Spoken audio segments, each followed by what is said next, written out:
Thank you for downloading the Wado Radio Podcast. If you love what you're hearing, leave a review on iTunes. We'd love to hear your feedback, and it helps expose others to the show. Thank you, and God bless. This podcast is brought to you by Covenant Eyes. The internet can be a dangerous place for unguarded eyes and hearts.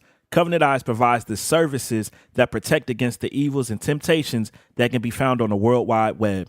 Visit wadoradio.com/resources for more information about our affiliate, Covenant Eyes. Everybody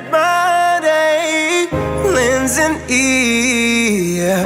I want to thank you in advance for letting us make it clear to y'all. Yes, it's DJ Wado. I'm here with my brother, Christon Gray. It's the Wado Radio Show. Hey. How you doing, good, bro? Man? I'm good now. You good now? Yeah, man. It's good to see you, man. I'm in good company.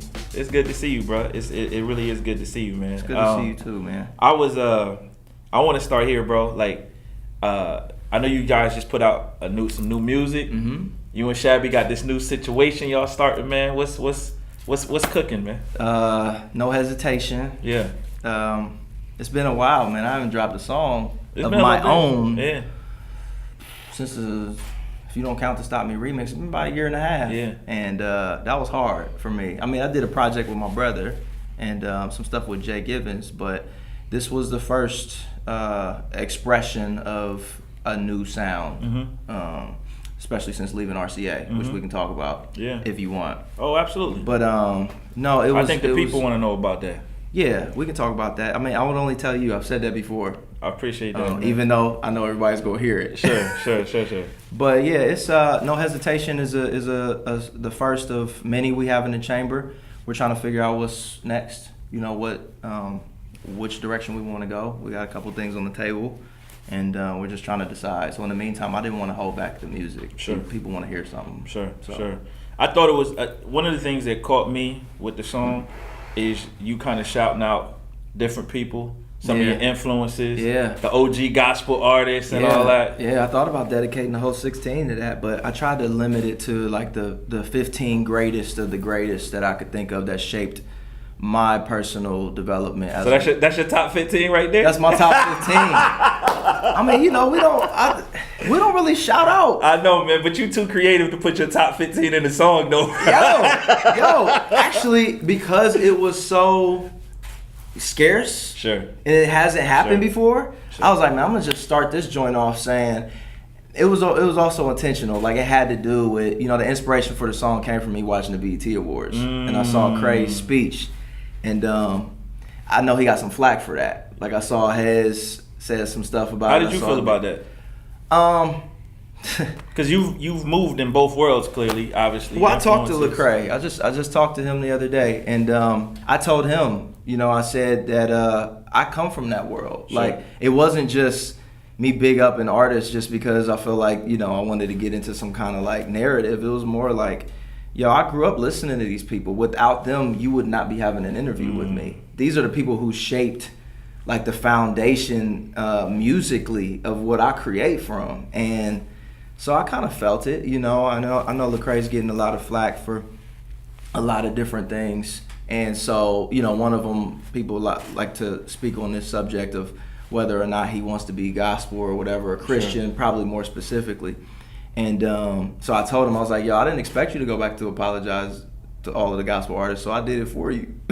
That's how I worded it. I was like, let me go back and say this, and we talked about it or whatever. But nah, I felt it when Hez got out. Man, when's the last time you saw a tweet from Hezekiah Walker? I didn't even know he had a Twitter account. I know, bro. I know. So he said that, and I felt it. But the song wasn't just about that. Like it was really a nod to where I came from and an explanation of where I am, and more importantly, where I'm going. It's kind of like the Open Door 2.0, So it was a bigger song than that. But I'm like, if we're gonna deal with it, let's jump right in and be like, hey, just in case people felt slighted, I'm gonna make a record shouting y'all out. Especially me knowing Kirk, I sent it to Kirk, and sending it to some of the gospel heads, people like Isaac Curry, Travis Green liked it, and hey man, I love my roots, so I feel like people should know about it. That's dope, bro.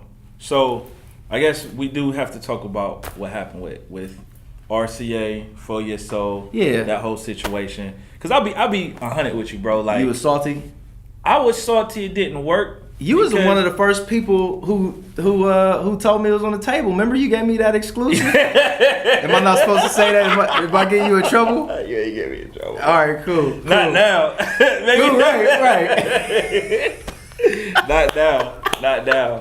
Don't cut this out. Nah, I'm not cutting it out. But in all seriousness, bro, like, You gave me just like a hint, like, hey, bro, you should maybe consider this. It ain't like you snitching. you know what though? I really thought it was. It was hard to leave, bro. I'm still close with Kirk. Yeah. Kirk and Ron, so For Your Soul team. I mean, I still love those guys. I still want to work with them. But, man, at the time, working with RCA, it was tough because I didn't know that we didn't see eye to eye on so many things. Like when I came in, yeah, I mean, you see how me and Shabby do stuff. Like we move. Y'all move. And we kind of read the culture. Like it's not like I'm just some scapegoat. Like I've been a part of it, so I kind of know what to give to respect it. I kind of know, and with God's help and with people's help, how to speak to situations without getting super, super messy. Sure. Whether that's in my personal life or whether that's on what's going on, usually my personal life. But it has to go at a certain pace. It can't just be like, oh, something comes out and then 3 years later, maybe an advertisement for a single. And it was tough, man. They were really trying to figure out how to work my music. And I think we had already figured that out post School of Roses. Sure. And it was hard getting them to understand, not the whole entirety of RCA, but the team we were working with at the time. It was rough, man. And I think I'm grateful to God that I was able to get out of another record deal. Yeah. I mean, I know that's kind of like touchy, and you don't want to the silver lining is like, thank God, because I don't know many artists who can get out of their deal. And this now makes 2 where I'm not. You know what I'm saying, bro. What you saying, like bro. I'm not stuck. Yeah, I know what you're saying. But a lot of artists are stuck. Yeah, but and that's what we usually don't have a lot of dialogue about stuff like that in the culture. Record deals are real. Sure. The project wasn't marketed that well, and if it had not been for just like some key things like my homie Darren Haynes, who was working for ESPN here and stopped me. My old publicist, not even at the label, but my old publicist connecting it to him, and then that's how that took off. Yeah. But that song took on a whole other life.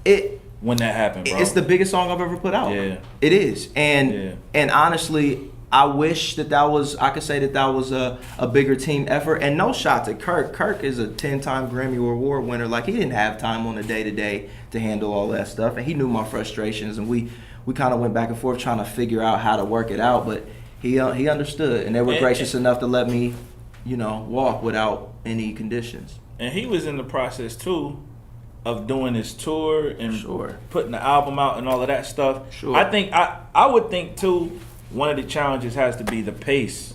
Just that, because like even when you look at most gospel artists, they're not dropping albums every year. Yeah, You know but that I was mean? the issue though. Like coming in the gate, I never knew that they were gonna work me as a gospel artist. My last 2 albums, including the Glory album, was an R&B soul album. Both charted number 5 as R&B soul albums. Right. It wasn't that I wanted to shy away from the title. It was, I know the market, and I know that what I do probably wasn't gonna fit right into a regular machine for gospel music, just like it wouldn't fit into a regular machine of CCM. Right. And trying to figure out how it would fit in a CHH space. I mean, we already did that. So this was more like, I was with Kirk when a lot of the transitions in the mainstream music was happening. So he called me right before he went to see Kanye. And I'm like, man, just you're Kirk Franklin. Right. Like, he had second thoughts about that. And I'm like, no, you're Kirk. So naturally, as we're developing this hybrid sound of music that you've seen happening for a while, seeing people like Chance out there, I'm like, bro, Kirk, like you know these guys. Yeah. Send them the music. Yeah. So my hope was that the label would back that and more so present me on a mainstream level, glorifying Jesus. And I think some of the people there, they didn't get it, man. Like, it rustled some feathers. And For anybody who doesn't know, record labels, the entertainment industry, just like anything, comes with a set of politics. Yep. And you got to know how to navigate through that stuff. And sometimes it means parting ways, unfortunately. Yeah, That's man. the Wado answer. Hey, I mean, listen, bro. That was the truth, though, but seriously. just to hear you talk about they let you out of the deal. That was just God, man. It's a million artists stuck in deals right now, bro. Still. And that's a real life thing. Like, as much as there's a huge part of me that's concerned about, not making people look bad, that's a big heart that I have for the culture and for people. I just don't believe in that, like calling out people like that. On the flip side of that, like, I've had to internalize a lot of things because of it, and it's affected my personal life. Sure. And I know that it's affected other people's personal lives on a heavy level, because that's probably why you see a lot of people either like leave the faith if it's happening in the Christian music industry or even in the mainstream industry. Like, I don't believe that Prince died from the flu. Yeah. You know what I'm saying? This is a man who was expressly changing his name to the artist, which was a reference to contracts when they say you are now referred to as the artist. Yep. You know some stuff was going on, and that could kill a person's soul. Yeah. So, It is tough, man. For those who are stuck, still in their deals, like, I'm praying for you. Yeah, I think that's the best bet, bro. Because I think a lot of times, a lot of fans, their favorite artist doesn't put music out for a period of time. Yeah, and they wonder what's up. They're like, yo, what happened to such and such? Like, why they not putting out music? And Here's the thing, too, bro. You got to know, whatever happens in my career, whether it was how difficult it was to leave Collision or how difficult it was to leave RCA, I'm the one who has to answer for it. Sure. Like, no matter what happens, Sure. like, at the end of the day, the question is going to be, what happened? And I remember telling Kirk and Shabby and Ron Hill, the homie, like, it's not like we want to leave. Like, it ain't going to make us look good. It's going to make it look like, yo, man, you can't keep a record deal. You know what I'm saying? And no matter what it is, because it was rough, I understood going out of it that I was going to have to take that. So it's tough, man. It is. It's really hard. But like I said, man, God's grace. Amen. Keeps me right here, bro. Amen. How I know you've said this in songs, you said this in interviews that we've done. Yeah. Where you felt like there were certain people trying to blackball you from the industry. Mm-hmm. Or trying to kind of suppress your talent or marginalize you. Yeah. May even be the right word. Do you still feel that way? You mean currently? Currently. Yo, nobody shared my song that I put out, G. Like, not a single artist. Wow. That was tough. I'm very careful to not try to make myself look like a victim. Yeah. I know I put out songs and stuff recently where I call people out. Well, I don't call them out. I speak to them. Yeah. There's a difference, right? Yeah. Like, when I'm putting on public display, like, even having this interview, nobody except for the people who know I'm talking about them know who I'm talking about. Sure. But I think that type of thing can find itself, creating kind of an overall decision from the decision makers who all kind of decide what they're going to do with this person. And I think since I've come into the game, I've been somewhat of a threat, and I didn't know that. Like, earlier coming in, Apartment 78 days. Yeah. Like, I was just had my head down, doing what I knew to do. We Live as Kings days. That Apartment 78 show was so dope. Right? But I mean, it felt so organic too, bro. It was organic, but I wasn't, my personal life is no different than a lot of other people's. It's just that I think I decided to use it as a tool to find freedom in the Holy Spirit. And it caused me to not be a cool kid. I didn't fit in with a lot of the rules, a lot of the ways that they do things in the internal workings of the culture. You know what I'm saying? Not necessarily from an external standpoint, because the fans don't always know what's up. Yeah. But, some of the powers that be and some of the people that kind of run the influence. I was talking to Lecrae about the same thing. Just talked to the ambassador about it. He's here tonight. I was talking to the Truth about it. And I just didn't know that there were rules. And so over time, I've seen my relationships with some of these guys fade. A lot of them came back and apologized to me after the Collision stuff happened because there was a narrative about my life that was going around that was not true. Yeah. There were some self-inflicted things that I did that I admitted to, even to those guys, and even more importantly, to the public through my music. Sure. I think that one of the lines that I put in No Hesitation is I'm saying like in the chorus, we present our lives to you. Please don't think we lied to you. Right. Like I present my life. Right. You've always been super honest. But it's literal though. Like, and I think sometimes in the church or in Christian music, we don't want to believe that what somebody is saying is what they're saying. You know what I'm saying? I think there's more to the story sometimes. I'll give you an example. So, you know, we was doing some work with Jay Givens, and, you know, that's the homie. But for people who were watching, they was kind of waiting for a project. He ends up putting out 2 songs, like a couple months ago, and then just going ghost. He put that record out, Make It, and I came right out. My verse, please don't ever ask if I love my wife. I still wear my ring in my other life. And people like, hey, does that mean that that means he's still wearing his ring and no, it means I got a divorce. Not together. Yeah. Right? But I know the feeling of like I just don't want this to be true, but I can't wear that just because a lot of other people aren't real about their stuff. You know? And I'm not asking people to be as honest or vulnerable as me, but at the same time I don't want to get mistreated because of you know, just somebody else's opinion of me. So that's been rough, man. That was what I meant by the blacklist treatment. Leaving Collision was difficult. I still love those guys, every single one of them, and they know it. But when I left for business reasons, I was treated as a suspect of like heavy moral failure, and that was really hurtful. So yeah, man. With so much of this that you've been going through and been dealing with, even since School of Roses and on through, how are you able to like still produce content and music and all of that? I know there's always the authenticity, but I've seen a lot of people just shut down. I can't. Yeah. You know, I think I was built for this. It's not easy because one of the biggest things I faced from kind of being blacklisted was I was losing money. You know what I'm saying? That compounds everything. Yeah. I was supposed to be on tour with one of the bigger artists, and you know, they told me like, yeah, man.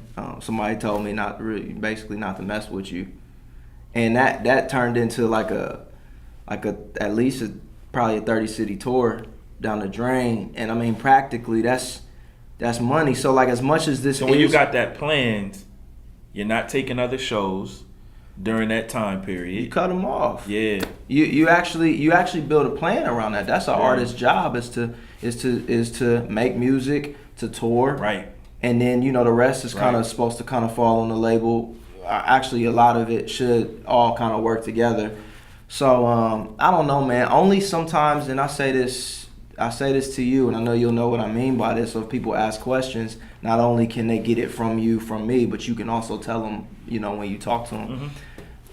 This is like, we're trying to operate as Christians, but this is the music business. It is the business, bro. It is the music business. And there are certain things that are handled, and no matter how much God you want to put on it, it's handled like a music business thing. Like, it's the industry. The entertainment industry is what it is. And there's still contracts we got to sign. You know what I'm saying? There's still things that we have to, you know, live up to. And my point is this. Sometimes that stuff, I found it getting convoluted in my time. Not only, you know, whether it was with Collision or whether it was with RCA, there's kind of this expectation that you're supposed to just kind of let certain things fly because we Christians. And I'm like, yo, but this is the music business though, too. Sure. For instance, I remember leaving, and if indeed, you know, it was like an implied moral failure. And when I say implied, I just really mean like I wasn't giving all my business. I would like to protect my family. You know, my stuff, my mistakes, yeah, we can go public, sure. If anybody wants to put the spotlight on Christon Gray, and if it's something I haven't already admitted to in my music or interviews, please do so, but not my family. Sure. You know, that's something I need to protect. So with that being the case, like, when that stuff happens, you suffer for it, you know? So I don't know. To answer your question, I think that I never saw this as a means to quit. What stopped me probably over the past year or so was trying to figure out how I was going to pay rent. I put out a project with Taylor, Jacob and Judas, and shout out to my brother because we put that project out so I could make money. Wow. That was the reason. Wow. And I couldn't put my name on it because I was still signed. So I had to help my brother put an album out via Pledge Music, which B. Wright got me hip to, so I could make my rent. Wow. So that's a little bit of finagling, but yeah, like, and you know how it is, bro. I feel real good. Nobody want to come out on no interview and say that, like, yeah, man. But it's real. It's 100, and I think there's a whole lot of moves that get made in the music industry so somebody can pay rent, bro. Well, don't say it. Well, that's real.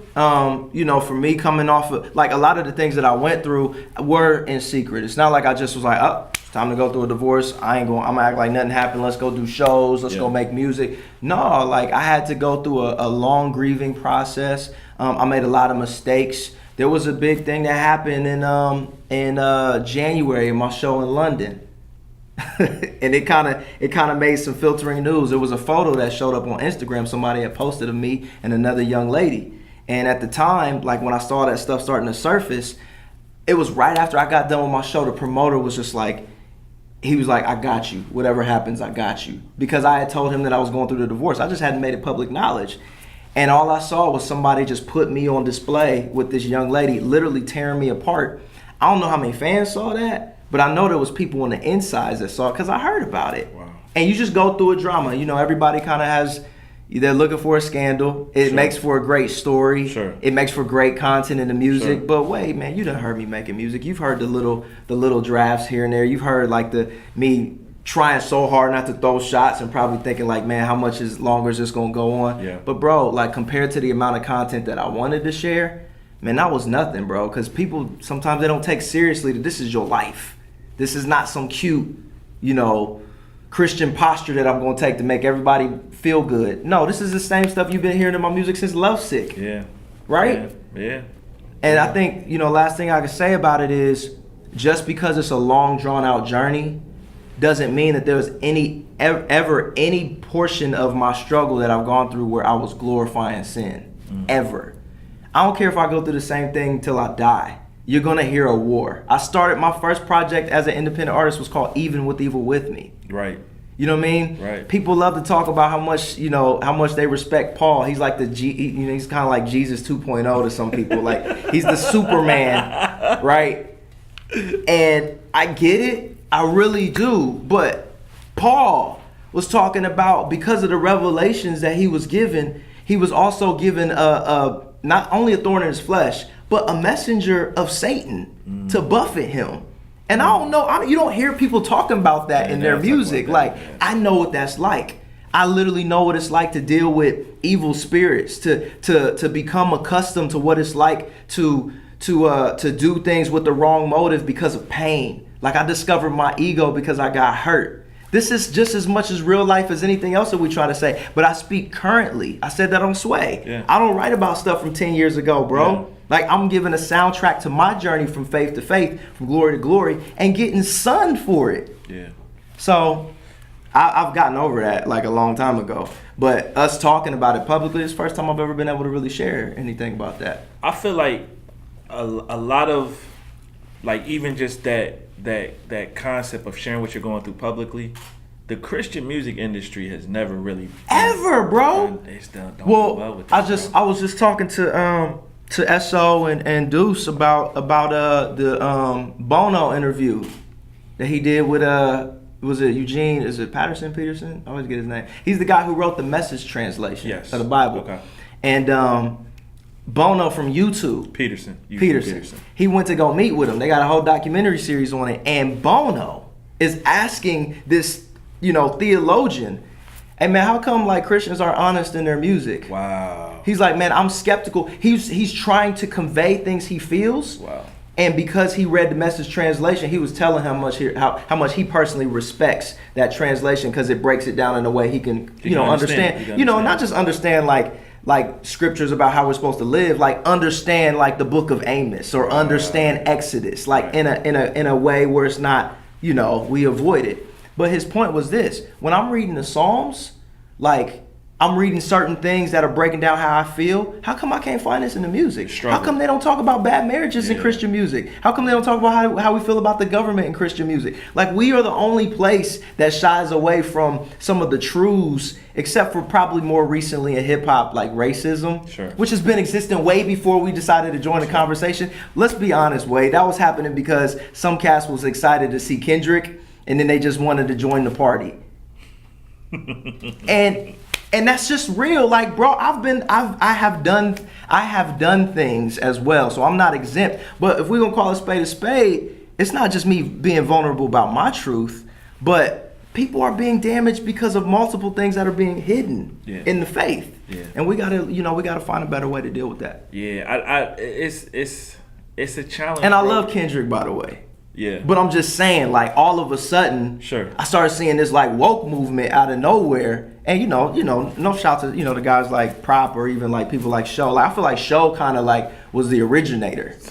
Hey, bro, Show was conscious. Show was conscious. Show was conscious. Like, with no. Then the slang became woke. So you know what I mean. But then I'm like, wait a second though. How long are we going to talk about this racial injustice issue within the community of Christian hip hop without any kind of solution that points to Jesus or anything that speaks to love, when a lot of these artists, and me included, we got a lot of white fans? Well, so here's the thing. I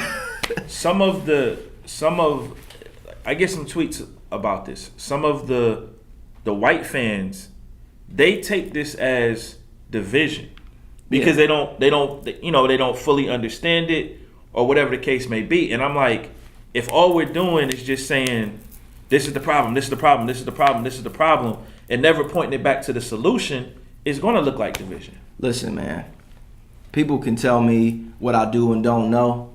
You know what I mean? Like some books that I haven't read, some history maybe I just have avoided. But I'm a black man. Yeah. And I struggle as a black man. Sure. I wrote a song called Black Male, really conveying not only the difficulty of being a black man, but using a story and written in the most extreme example that you could possibly hypotheticalize. That's not even a word, but it is on this show. It is. A hypothetical situation of a black man who's in love with a white woman. Imagine this. And they have two different realities. So when she wants to buy the big house in the big neighborhood, and he can't, that's normal to her. Sure. But he can't afford that. He barely had enough money to buy that ring. I know that feeling of being a black man. When we get pulled over, she's trying to defend her dude to the cops, right? Like, nah, don't pull him. And we don't even respond, right? Because we know what it is. I know that pain. But what's my job? To go be hostile towards a bunch of white people that's buying my music? Yeah. Why? And how long are we gonna stay on that? It's one thing to express frustration. It's another thing to let your anger turn into sin and try to justify it and turn it into some kind of righteous indignation. Jesus didn't do that, man. He took more beatings than we could ever take. He was a victim of racism. Yeah. And so I just think that we have to find a better way to deal with real life issues. It's not to discount anybody's take or perspective on it, but bro, we are dealing with hostility like never seen before in the body of Christ. See, I think everything we've been talking about here, though, a lot of it is fueled by the business of the Christian music industry. Self-preservation. Bro, so we want to be safe. We want to be safe. Yeah, but we want to be safe and edgy at the same time. Like, we want to pick and choose when we want to, like, join the narrative. Sure. And then we want to be like, but this is going to mess up my sales. So it's like, nah. Yeah, let me fall back. No, man, if you going to go stand for something, stand for something. Like, for real. Yeah. And it's not easy. I understand it, because like me, people have to be considerate of their personal lives, and things can be career suicide. Honestly, just from if you're not practical with your strategy, it might not be the right time, might not be the right move. But this is a calling for me, bro. Mm-hmm. I think according to some of the hidden rules of some of the crew, some of the hidden doctrine, if you will, behind this thing that we call CHH, which I think if without people like you without a select few people that I've met in the business, artists like SO, like Who Keep It Real, people like Manny, you know what I'm saying? Like people that I've gotten a chance to work with closely, and I could just name drop, but I don't even think about the space that much anymore because I'm gone from it. Bro, without that, like this would have been dead a long time ago. And you know that in your heart. Yeah. It just took somebody actually being bold enough to sacrifice positioning in order to actually tell the truth. And that's what we've needed, bro. I just hate that we have to be oppressed by our own while we do it. It's crazy. But it will get better. It's crazy. And I'm going to say this. This is the first time in my life. I was telling Shabby this. This is the first time in my life where I've ever understood what David meant when he would pray for his enemies to fall. I've never prayed prayers like that. Sure. I've never even felt, I'm even scared talking about it. But it's one thing to offend me. Yeah. It's one thing to make me upset. But when you offend God, yeah, I got to do what he tells me to do. And being honest about my experiences in my life, if it hurts somebody's career, but saves somebody's soul, sorry, bro. I'm not going to mention no names, but you know what it is. I feel you, bro. Where does your career go from here? Because you mentioned something in passing. You be asking questions. No, boy. but I'm just saying, bro. You be asking questions. I'll be like, man, am I saying too much? And then I'll remember he asked questions like this. Where does your career go from here? You want me to say that in 140 characters? That's a big question, Wade. I know, bro. This is a 2-part interview. I know, bro. But because we talked about you leaving 2 labels, bro. Like this is. Let me put it to you like this, bro. I got you. I got an answer for you. This is a green room question. This is a green room, like when you at shows and dudes is like, what's going on with Chris Gray? He left another. You know what I mean? Like, well, you know, I know that there's people behind the scenes who ask those questions. Sure. And they'll never ask me to my face. Of course not. I know that there's people. Of course not. I know that there's people who see my music come out and they act like they never heard it. I know that there's people who watch everything that I do and don't acknowledge me. They won't retweet it or anything. I ain't do nothing. You know what I mean? Except anyway, I'm not gonna complain no more. You got me Dr. Feeling over here. Nah, man. Dr. Feelings. Bars. Dr. Feels. My bad. Here's the thing, Wade. Like, honestly, even though it's been a battle, I think it's toughened my skin for real.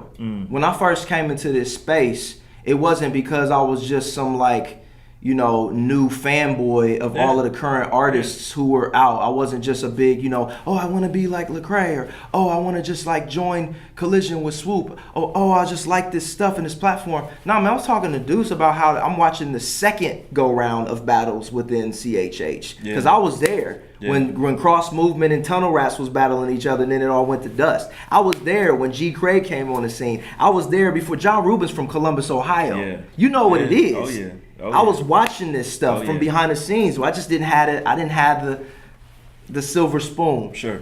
So here's the deal. Now I'm at a point where I'm watching this story unfold that God is telling. Even though my last album wasn't marketed at all, not poorly marketed, it wasn't marketed at all. Yeah.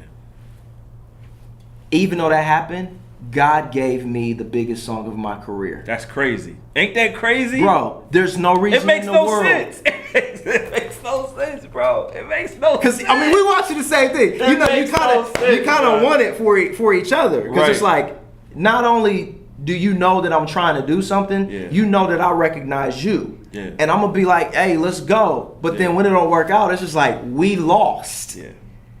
So we go from Super Bowl placements to School of Roses popping off, and it's like, man, we got something going, and then that goes to, you know, the dust, and then it's like, oh, but now with Kirk, like, let's go, and then that goes to dust. But bro, Honda, ESPN, the ESPY Awards, bro, Ballers, HBO, Lethal Weapon, bro, like, there's more. I forgot, and this is happening because God said so.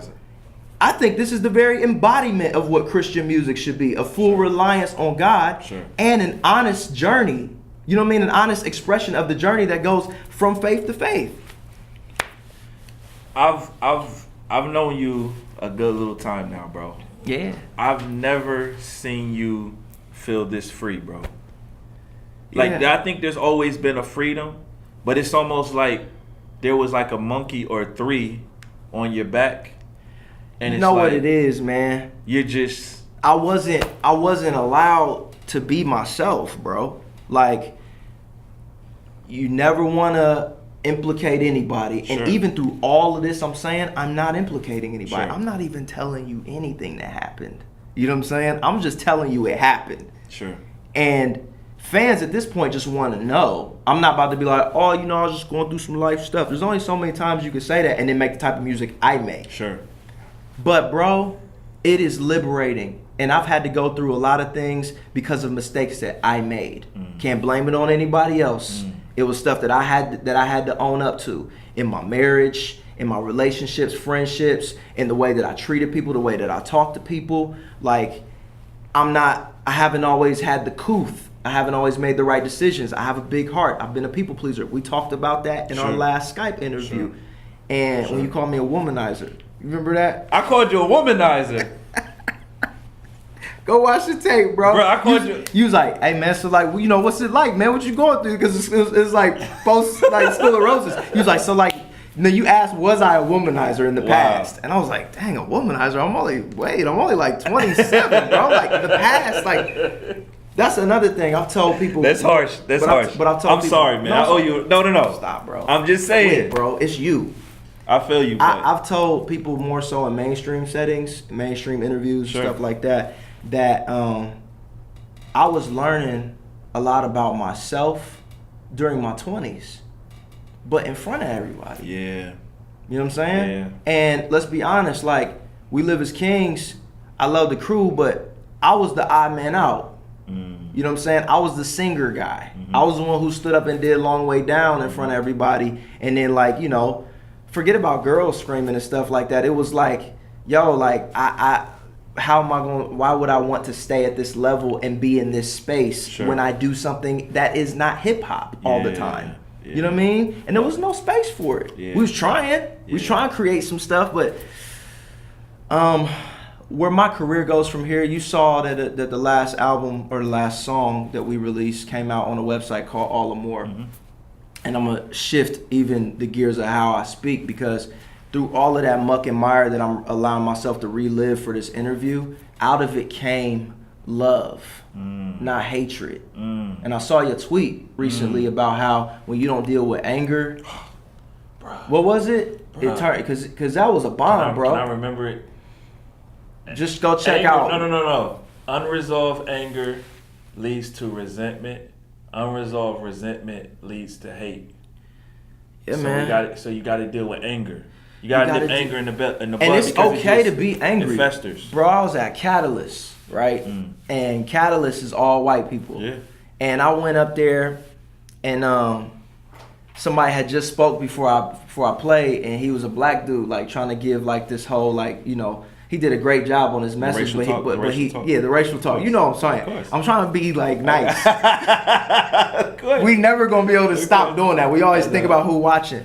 But he started off with this thing where he said, you know, I'm not the angry black dude here, and then like everybody kind of laughed. Sure. And I was with Taylor, and I asked Taylor how he felt about that. He was not laughing. Wow. You know, Taylor pastors one of Francis Chan's church plants in Columbus. Oh, wow, okay. And he's a pastor of an all-white church. Sure. But Taylor don't play that. He embraces who he is. Sure. So I saw that reaction from my brother, and I was like, this was my woke moment, right? I get up on the stage and I sit on the piano and first I do Stop Me, then I do Nowhere, and I sit down and play Blackmail at an all-white conference. About 15,000 people and 100,000 watching online. And I sat down, bro, in Cincinnati, Ohio. Wow. And when I got to that song, I said, you know, this next song I'm gonna do is called Blackmail. And it's a double meaning. It's I'm a black male, and everybody laughed. I said, and it's also how sometimes we create our own stereotypes. And I said, before I go any further, I want to tell you that I'm not apologizing for being an angry black man. It's what we do with that anger that changes the whole discussion. It's okay to be angry. That's good, bro. That's good. You know what I mean? But your anger doesn't have to turn into racial hostility. Sure. Your anger doesn't have to turn into overeating. Yep. Your anger doesn't have to turn into sliding in your DMs every day. Yep. You know what I mean? Your anger doesn't have to turn into disrespecting people the way you talk. Right. And I've had to learn some of those lessons live and direct. Yeah. But I was learning them in school of roses. Yo, you mentioned this, man. I just want to say this, bro. I'm very thankful that a lot of the lessons I learned in my 20s wasn't on wax, bro. Not just wasn't on wax, but I'm a little older than you, so social media wasn't what it was. Yeah. Like my later 20s. You mean there wasn't no DMs? That's what I'm saying. It wasn't a lot of stuff. You know what I mean? You know what I mean? Like we were still functioning with MySpace at that point. Hey man, anybody out there, for the fans that can look and be like, yo, you wilding out. Like there's enough people. I've seen people's marriages be transformed because of the honesty that while I was suffering, while I was making mistakes that was damaging mine, the honesty about that was helping other people. Sure. You know what I mean? And this whole concept of all or more, like literally means all love. But we didn't want to just say all love, like, because that's kind of like, can be like, you can blow that off. Yeah, it's all love. We all say that even when it's not. But all or more is like, yo, this is rich. Yep. The French word for love. Yep. We mean it. Like, bro, I'll give you a hug when I see you. You know what I'm saying? Like, I love you, bro. Like, you ain't got to ever worry about it. And I think that's what God wants. Yeah. He wants, out of all of this stuff that I've gone through, for everything, anybody that I run into, anybody who did me wrong in the past, anybody who mistreated me, tore me apart, excommunicated me, banished me, tried to destroy my family, literally, like, what played a part in the destruction of my family, played a part in the destruction of a lot of things, even before me and after me, and now everything that we see. The only thing that's going to solve it is the love of Jesus Christ. That's it, bro. So I see my career going in a way of success, because this message that I have always given is one that glorifies God, not Chris. But see, here's the thing, bro. And I'm reading between the lines of what you're saying and where you are, bro. You have a different definition of success than probably what you've ever had before, bro. Because you're at a different point of peace, bro. Yeah, I used to want either something in my personal life to compensate for something that I wasn't getting in my career, or something in my career to compensate for something I wasn't getting in my personal life. Sure. And you saw that battle because I couldn't explain it. But God asked me a question. He told me two things, one of which I didn't plan on saying, but I'm going to say it. The first one was this. He asked me two questions the other day. It was right before we put the song out. Yeah. I woke up and I wanted to just like get into the phone and like just check on everything, see what's going on, the pressures, the anxieties, like, just Shabby, what we gonna do next? We ain't got no marketing team, we ain't got no budget. We put this song out, me and Shabby, no budget, $0, a full-blown video promo, a full-blown website, a full-blown song, mixed and mastered, great. Radio people have it already, like loving it. Sway wants to possibly debut it on his show. Like this is with $0, bro. And I'm just in the thick of it thinking, what can I do? And God asked me, he said, do you want everything? Do you want all the things that you've worked for? Do you want all the things that you deserve or feel that you deserve? Do you want all the things that you desire, or do you want more of me? Wow. And I said, I want more of you. And then he said, okay, well, let's spend some time together. Sat down and he spoke to me directly, told me 6 things that he wants me to do. I won't say all of them, but one of them was this, and I did it today. I text Andy Mineo because I talked to him on Wednesday. I heard his freestyle, the Honest to God joint. Heard it and I hit him up, texted him like, yo, he didn't have my number. So that was my way of giving it to him. I got you. And he hit me up. We talked for about 15 minutes and God told me to tell him that he's next and he's going to be used to shatter racism in the church. Wow. But when God will speak to you, but he'll ask you a question first. Sure. He won't force you to do nothing. Sure. But he literally took something that we came up with, the all or more thing, and people are thinking we're saying all or more. And he gave it a whole new meaning. Do you want all of these things that I promised I would add if you seek me first? Or do you want me? But see, this is the thing about you, bro. I think I think you're so creative. This happens by accident sometimes. It does, bro. It's like it's really my life, dog. You have so much stuff that's like a double meaning, bro. I was talking to another artist about this last week at a show, right? And he was just like, yo, and this dude is a great songwriter. Yeah. Like, writes for everybody, right? Yeah. And he was just like, bro, he's like, when I listen to Christon stuff, he was just like, everything has like a double meaning. He said, I listen to it 20 times and I'll get like 20 different things. You know, there's a book. Oh, I can't tell. That's why I thought it was interesting when will kill me if when I tell you and Jay Givens got together. Because it's like his mind thinks the same way. Yo, I'm going to tell you this, man. I don't know if Jay ever going to revisit that album, but it was a problem. You know, but Jay has a set of personal sins, right? Of Just course. like anybody else. Of course. That aren't discoverable by some people or even acceptable, right? Like, you know, him talking about a drug addiction, Sure. that's cute and everything when you hear it on a record. Yeah. But bro, that's real. It's real. Like, It's I've been through it with him. It's real.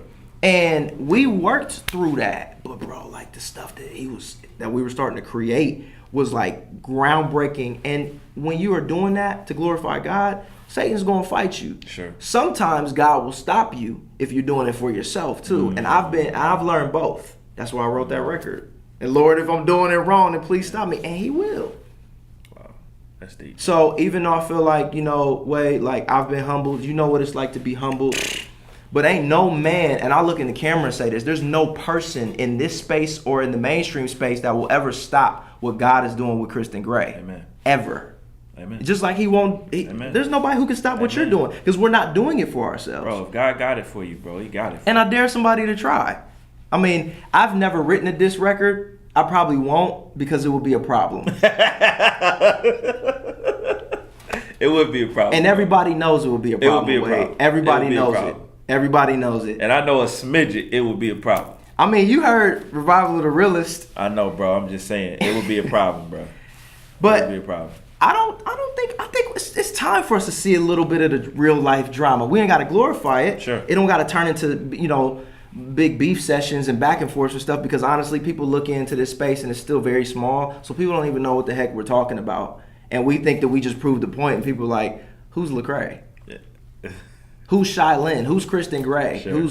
Who's Wade? Sure. Like in the Absolutely. real world, bro. Absolutely. Like, absolutely. wait, ain't nobody here pulling money like Drake and Kanye, bro. Like they out here really killing it. We trying to make a point. Let's work together. Yeah. What do you think about this recent situation? I don't even know what you call it. Which one? You mean like the Shaolin Ruslan Hazakim? Well, I honestly, it's funny. The only thing I had seen when I was putting my YouTube video up for the no hesitation thing, sure. like, you know, I saw on the side like some other CHH stuff pop up, and I saw Hazakim's response first. Okay. So wow. So I was like, dang. Like I just told Esso that people are coming into this at different points. Yo, that's Some not the people point that you want to come in on. Like, I'm like, I mean, first of all, They took the song down though. But you know what? I mean, as was rappers, I mean, I come from a battle rap era. Sure. That's where I come from. Sure. And so I was just kind of listening, like, dang man, that's great. Oof. Dang. But then obviously I'm thinking in my mind like, really, bro? Like you gonna ruin somebody's life? Yeah. So I mean, Hazakim, I met them. They'll never remember. But I met them in Columbus, Ohio. I think they used to rock there for a little bit. Or I was going to say, bro. Yeah, I feel like they're from there. I think they're actually from. I feel like Columbus, they bro. went to a church called Beth Messiah, which was up in Gahanna. Wow. And okay. real talk, like between me and you, my dad. When he first started his church, the second building we moved in, I think was their old church. Wow. Okay. Small world, bro. Small, you know how it is, bro. That's crazy. But anyway, I talked to Deuce. SO was asking Deuce his take on all of this, and we got some good context because, you know, Deuce, the ambassador, he's been around, and he comes from the same. From the same, not only era, but the same school of thought in a lot of ways as Shaolin. Definitely. So he was able to not only defend, but explain where he was probably coming from.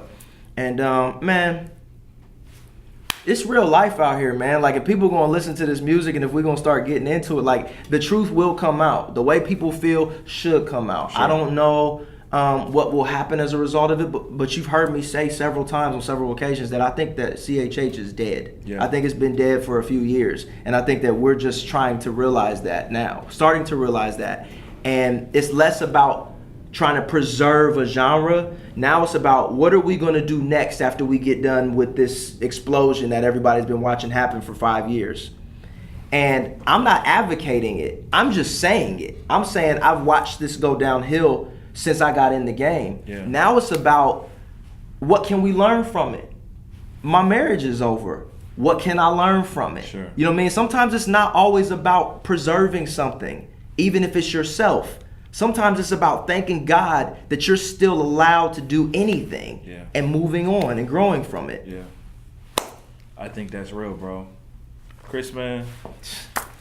Brother, listen. Ask me all these real questions. Hey, man. Hey, you told me to ask you the real questions. No holds bar. Shabby said he wants a no holds bar with you as well. Oh my God, I can't imagine. He was inviting. Yo, man, I said it on the website. I might have to come up to Toronto, bro. That's what may need to happen, man. I may need to come up to Toronto. You come up to Toronto, you might stay up there, man. Your boy's up there. Ant's that's the homie. Bro. I work with Ant now. He told you? Ant's a good dude, bro. He is, man. He's a good dude. Yeah, that's how I knew he was good people, because he said he used to work with you. Yeah, and you know it's funny, man. Ant was my very first intern, like for real. Like, this dude was like, yo, he's like, I love what you're doing. I want to come work with you. I'm like, I do all of this out of my house. Like, is it 1T Countdown? Yeah. Shout out to 1T Countdown, the homie Ant, man. Like, he came in, and it's interesting. Like, he was a part of the ministry for a really long time, and I could always feel the Lord was calling him to bigger and better stuff than just what I was doing. Yeah. And it was like he had such a passion for Toronto, bro, and the whole Canada, really, you know. And he started his show. Like, I'm getting ready to promote these Canadian artists up here, man. You know. Yo, he's got a genuine heart, bro. Genuine. And you and your whole crew, man. Genuine, everybody bro. that you've always rocked with. Genuine. Have been consistent, man, and genuine. Bro. And look, we ain't perfect, bro. None of us are, bro. But he is. Right. And we belong to him. So keep it moving, man. My brother. On the Waito Radio Show. An ear. I wanna thank you in advance for letting us make it clear to y'all. On the Waito Radio Show. Thanks for tuning in to another Waito Radio full interview. This was made possible in part by our affiliate, Covenant Eyes. The internet can be a dangerous place for unguarded eyes and hearts. Covenant Eyes provides the services that protect against the evils and temptations that can be found on the World Wide Web.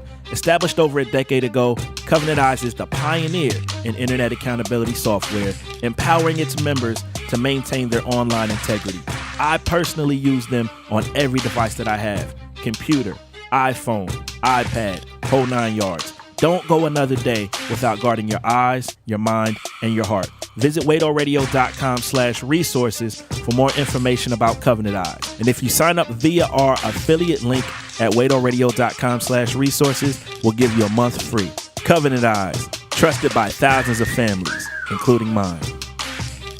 Thank you for downloading the Waito Radio Podcast. If you love what you're hearing, leave a review on iTunes. We'd love to hear your feedback, and it helps expose others to the show. Thank you, and God bless.